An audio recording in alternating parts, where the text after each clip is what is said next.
Good evening, everybody. It's 1 minute past 6, so I think it's best that we get started. So the first thing that I wanted to say is that before you can draw anything in Corel, you've got to get your setup right. If you don't have the right buttons in the right places, then you won't be able to draw. Now, your buttons don't have to be in exactly the same place that they are for me, but they have to be on your screen. The ones that you need is if you go onto your Windows button, Dockers, you will see that I've got Object Properties, Object Manager, Contour, Phillips, Scallop, and Chamfer, and then there's a hidden one under Transformations is the Rotate. There is also another important one, which is the Step and Repeat, which you find underneath your Editor menu. Without those, you're pretty much going to battle to draw.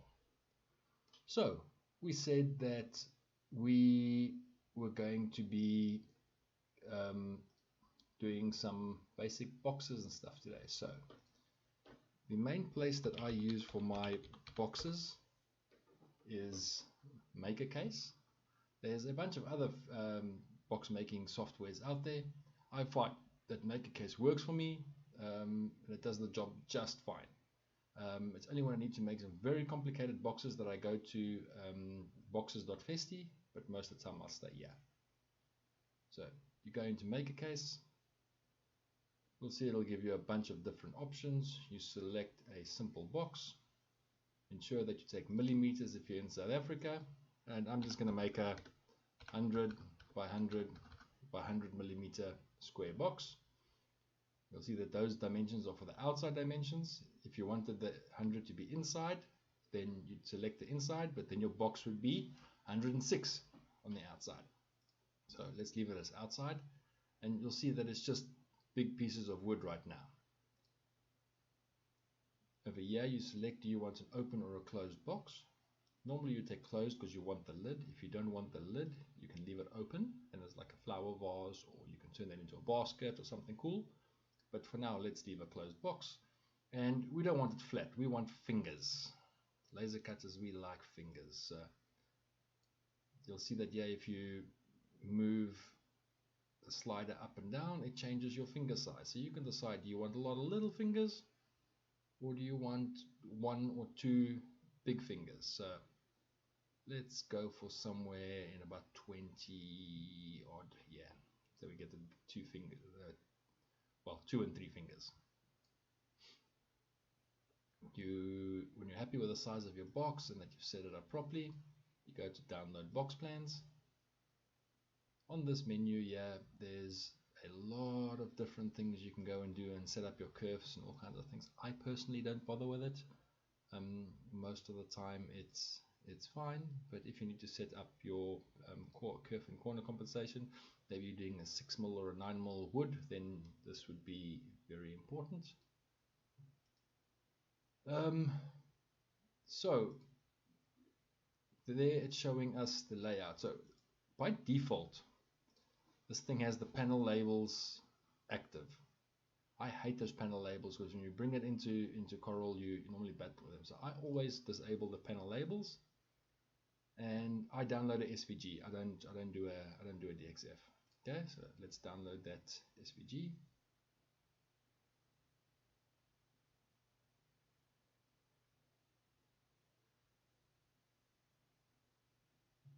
Don't hope the net has left us.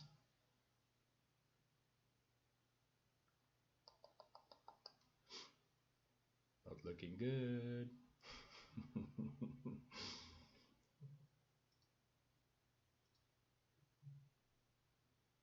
Nope, hasn't done it.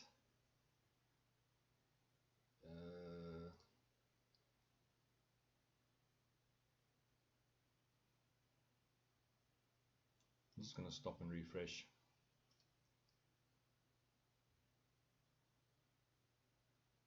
Okay, I'll just quickly redo all that.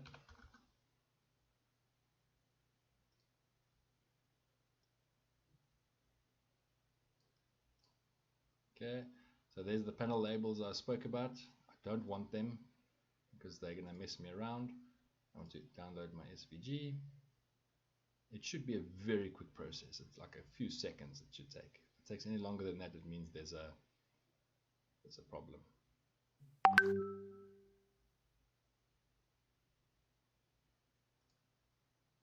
Okay, so there we see it's downloaded. I can go back to Corel. I'm going to go File, and I'm going to import. I'm not going to try and open it. I'm going to import it into an existing drawing. Okay, import, close that box, and I can select where I want to put it. So I'm going to put it right here. So on your object manager, you'll see that if I click that box, it's got this thing, the box 2021, the date and time and everything that it was made, and there's a .svg, and it's got a whole bunch of groups and cut paths, and oh my god, if you try and work with that, it's just a nightmare. So what I do is I take my smart fill tool and I just color each part of the box in, and I delete that initial SVG. The nice thing now is I can just manipulate and move the stuff as I like. If you try and explode that SVG or ungroup it, it can give you all kinds of things, and Corel freezes, and it's really a pain in the butt. But anyway, so from what from the thing that we just got from Corel, I just want to get my, so that box we got from Corel will look like this. You can see the two and the 3. If you take the lid off, you'll see it's just your standard kind of box, and then normally we use this as the lid. Now these boxes are nice and cheap and nasty, and that's exactly, I personally hate these lids, but a lot of people do love them, but yeah, not me. Okay, so from this basic box, we can do with very little effort, we can make it a nice box.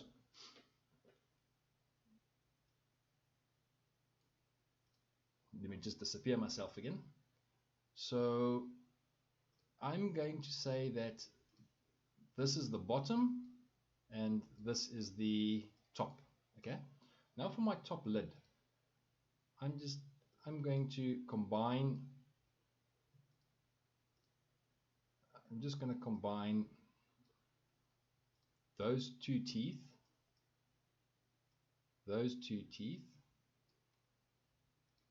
bottom two teeth, and the side two teeth. Only at the top, only the lid. Okay, I'm going to select them, and then I'm going to click my weld button. See, so now it's made a lid with four wider tabs. You can see over here, it's got the 1, 2, 3, 4 wider tabs, as opposed to the one with lots of tabs. So this lid will slide in and out of the box a hell of a lot easier. But now we've got the problem that our new lid won't fit on our new box because our holes are different.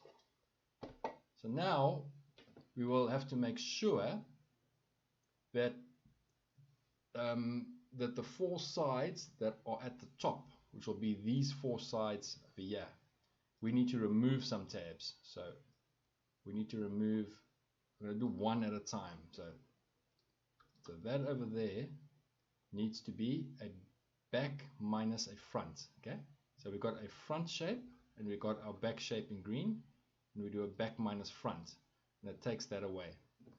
And we're going to do that again. We're going to put it onto the next piece, select both, and do a back minus front. Another method, you could select your shape tool, you could click on your shape, and wherever you see a little node, if you double click, see it removes those nodes. Double click, it removes a node.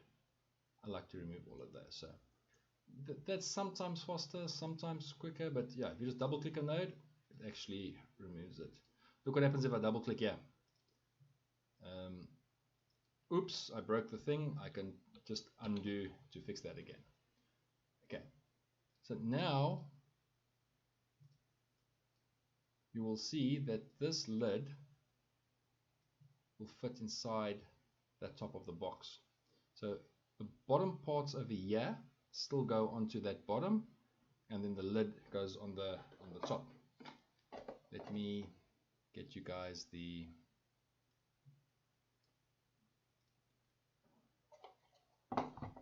so the new box. See, here's the bigger tabs we've just drawn. Here's the lid with the bigger tabs that we've drawn, and that fits, if I get it straight, that is, and then that fits inside the box. So you see your box at the top, the lid now actually slides in and out quite easily.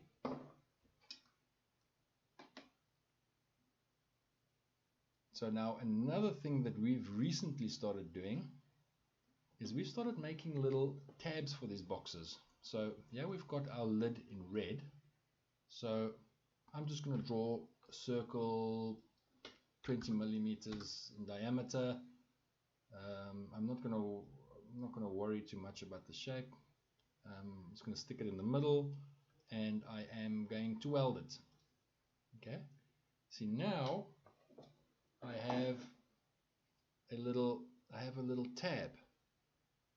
Just the one I've drawn on screen is very round, but I've got a little tab. I'll zoom in now and show you. So let's maybe make that less round. Let's maybe do that. Okay, it might actually be better. Okay, so there we've got that tab. Let me show you what that looks like. So now I've got a box that's got the bigger tabs to fit in, and I've got a box with a little lippy.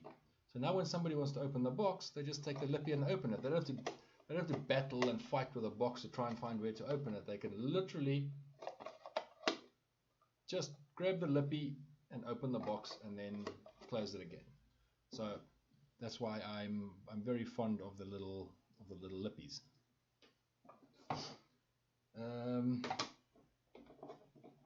Okay, then the next kind of box is the box that's open on the top. So there's two ways you can do this. You can either go to make a case, okay, and you can tell make a case I want a open box, and it'll give you an open box. Or for the sake of actual training, let's make it open ourselves. So what does that mean? It means that we basically just gotta combine all those top parts so that we don't have any tabs.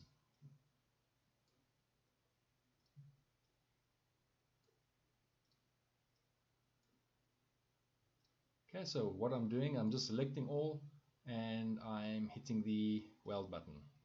Now I'm going to end up with a box which has got no tabs and it's flat. So now any of our old lids won't fit. And if we just had the thing at the bottom, it's also not going to fit. So just going to get a bit bigger, then I can show you. So if this is my lid, you'll see that I make a smaller piece of wood that fits on the inside of the box. So that smaller piece needs to fit on the inside. So when you've got the lid with a piece in and the box, and you put it, to see it slides in. Okay, it just slides in. And once again, you can have a slide in lid with a lippy, which is going to work even better. And this is quite a neat box because look at that, the lid is very nice. There's no tabs on the lid, so if you're doing any engraving or anything, it's going to be very clean. And if you want to open it, you've got your little lippy, and you'll see that's the working part on the inside. So in order to draw that part on the inside, it's very simple.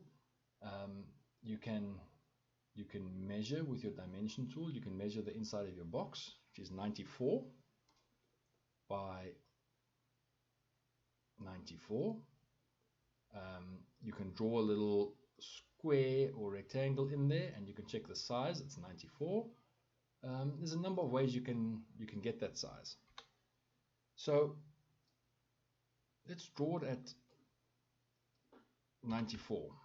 Okay, so if we cut this thing at 94, it's going to fit very tight. So I normally take 1 mil off on, or either half a mil to a mil on the sides. If I take 1 mil off, it means half a mil on both sides. So let's make it 93 all round, and those corners don't have to be round. So we can go here to our round corner tool. I can make sure that all the corners are edited together, and I can give it a 5mm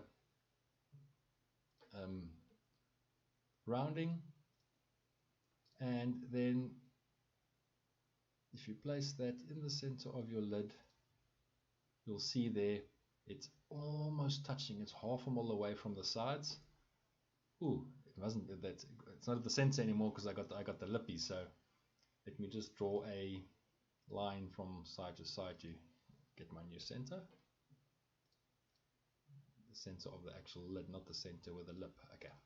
So there you can see it's got half a mil on all the sides. So if you paste this onto this lid, you know then you will get a lid that works.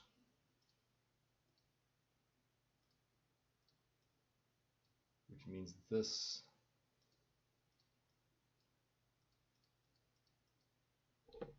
in this case you're going to have 7 pieces going to the laser cutter that need to be cut. So if I can just get the thing all big again.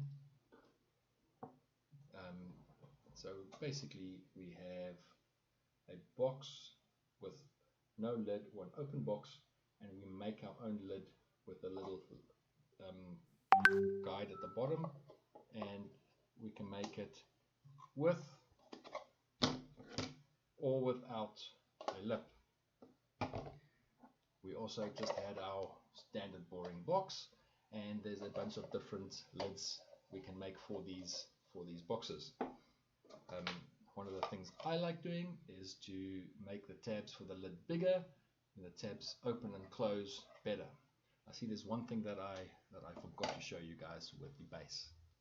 So with the base, to make these boxes a lot more stable, because those of you who've put boxes together know what a pain it can be to try and hold and tape and keep boxes together when gluing them.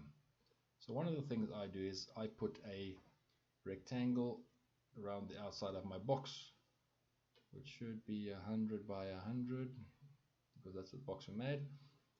I copy that rectangle and make sure my center is on center, and I go out. We're using 3mm wood, so I'll go out 3mm either side, so I'll go out to 106. I then take my fill tool and I fill over there. Then on my object manager, those 3 rectangles we know are no longer, those 2 rectangles are no longer needed. Those 2 green parts that I have over there I can weld. Now I have a base that, oh crap, I see my my window was over it.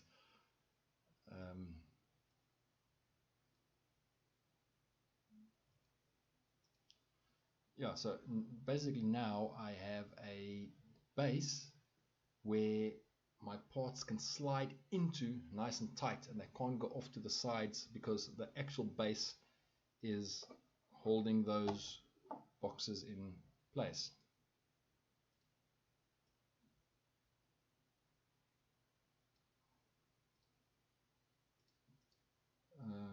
Sorry, let me just get this bigger. So instead of just having your plain old simple base, which is flimsy and things can fall apart, this base actually goes a little bit past the sides and actually holds those tabs in place. It's lovely because you literally put your glue down, knock your pieces in, and they stay together. And this is a much stronger box. Most of the time when a box falls or smashes into pieces, these smash less easy. Okay guys, that's me for tonight. Please leave any comments or anything in the comments, I suppose. Where else would you leave comments? Subscribe and tell your friends, and then we'll do this on Wednesday. If there's anything specific you want to know, pop me a shout in the comments, and then I will look at making a video about it. Anyways, thanks guys, thanks for coming, and see you all on Wednesday.